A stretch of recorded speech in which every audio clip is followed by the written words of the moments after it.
secara efektif. Fenomena manajemen kelas. Kelas yang besar berpotensi untuk menimbulkan kekacauan karena kelas bersifat kompleks dan berpotensi menimbulkan masalah. Kondisi kelas. Yang pertama, ruang kelas bersifat multidimensional, banyak aktivitas mulai dari akademis sampai sosial. Guru harus terus memantau perkembangan anak, siswa mempunyai kebutuhan individual yang harus dipenuhi. Yang kedua, aktivitas terjadi bersamaan. Yang ketiga, hal-hal terjadi dengan cepat, banyak kejadian yang terjadi secara cepat dan membutuhkan respon. Yang keempat, peristiwa seringkali tidak diprediksi. Yang kelima, hanya ada sedikit privasi. Langkah awal kelola kelas besar. Memulai awal yang baik. Kunci untuk mengelola kompleksitas adalah menggunakan hari pertama dan beberapa minggu pertama. Anda menggunakan waktu itu untuk mengkomunikasikan peraturan dan prosedur Anda kepada siswa-siswa di kelas dan mendapatkan kerjasama dari mereka untuk mematuhinya. Selain itu, membuat para siswa untuk terlibat secara efektif dalam aktivitas belajar. Hal ini juga dapat membantu pengembangan lingkungan positif. Selanjutnya, menekankan pembelajaran dan suasana kelas yang positif. Dalam psikologi pendidikan, hal paling penting adalah mengembangkan dan mempertahankan lingkungan kelas positif yang mendukung pembelajaran. Hal ini melibatkan penggunaan strategi yang preventif dan produktif. Tujuan manajemen kelas efektif. Membantu siswa menghabiskan lebih banyak waktu untuk belajar dan lebih sedikit waktu untuk aktivitas yang tidak mengarah pada tujuan manajemen waktu yang baik dan akan membantu Anda memaksimalkan waktu pembelajaran dan saat belajar siswa. Dalam penelitian yang dilakukan Weinstein dalam Sandrock tahun 2009 ditemukan bahwa jam belajar tidak sesuai jam belajar lebih sedikit dari yang dijadwalkan. Mencegah siswa mengembangkan masalah akademis dan emosional.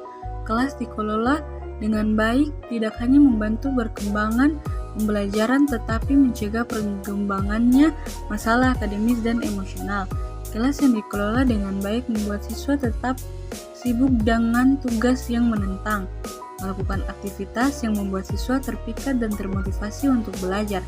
Hal lain adalah menetapkan aturan yang jelas dan diterima siswa. Sebaliknya, pada kelas yang dikelola dengan buruk, kecenderungan masalah akademis dan emosional akan berkembang.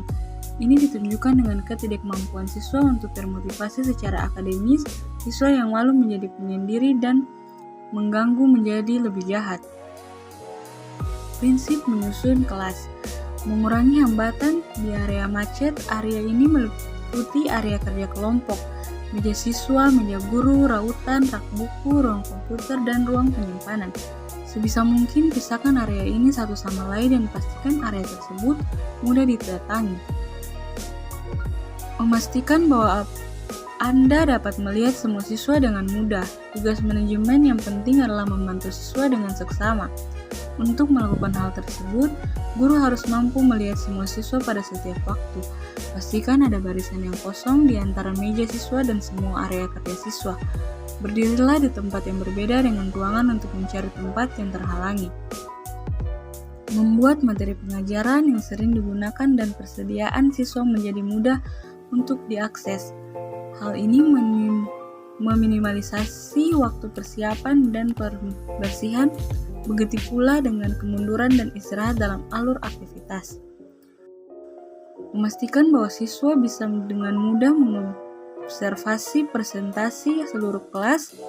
Tetapkanlah di mana Anda dan siswa akan mengambil tempat ketika presentase seluruh kelas terjadi. Untuk aktivitas ini, siswa harusnya tidak perlu memindahkan kursi atau menoleh untuk mencari tahu seberapa baik siswa Anda bisa melihat dari tempat duduk mereka. Duduklah di kursi mereka di bagian-bagian yang berbeda dari ruangan tersebut.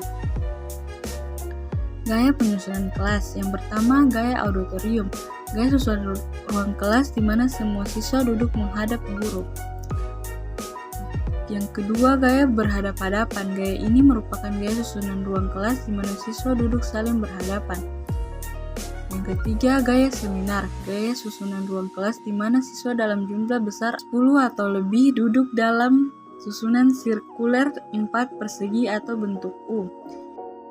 Yang ketiga, gaya offset merupakan gaya susunan ruang kelas di mana siswa dalam jumlah kecil 3-4 orang duduk di meja tetapi tidak duduk berseberangan secara langsung satu dengan yang lain.